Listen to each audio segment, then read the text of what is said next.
నిన్నటి నుంచి ఒక్క మెతుకు కూడా తినలేదు. నువ్వు ఫోన్ చేద్దాం. తిని ఎవరు ఉద్ధరించాలట? తినకపోతే నీరసం వస్తుంది. ఇవాళ నీరసం వస్తుంది, రేపు శోష వస్తుంది, ఎల్లుండి చావు వస్తుంది, అవతల ఎల్లుండి దినం వస్తుంది. అంతేగా?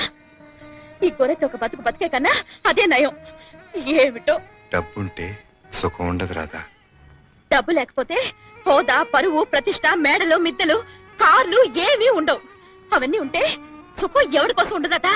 నేను ఇంకో పెళ్లి చేసుకుంటే నువ్వు చాలా నష్టపోతావు. మిమ్మల్ని పెళ్లి చేసుకుని మాత్రం ఏం లాభం పొందాలండి. రాదా, మళ్ళీ చెప్తున్నాను, డబ్బు జీవితం కాదు. అయితే ఉద్యోగం మానేయండి.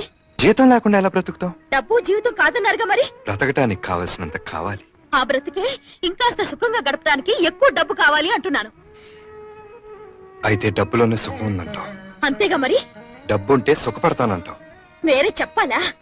నన్ను ఇంకో స్త్రీ పంచుకుంటుంది. నాకేం నష్టం లేదు. నేను ఒప్పుకోపోతే అన్నం తిను. పచ్చి మంచినీళ్ళు కూడా ముట్టుకోను.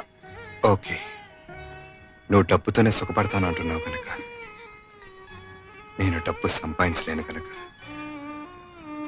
ఒప్పుకుంటున్నాను. సంతోషమేనా?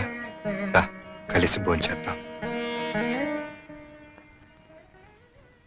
తర్వాత ఈ అవకాశం నీకు మళ్ళీ దొరకపోవచ్చు.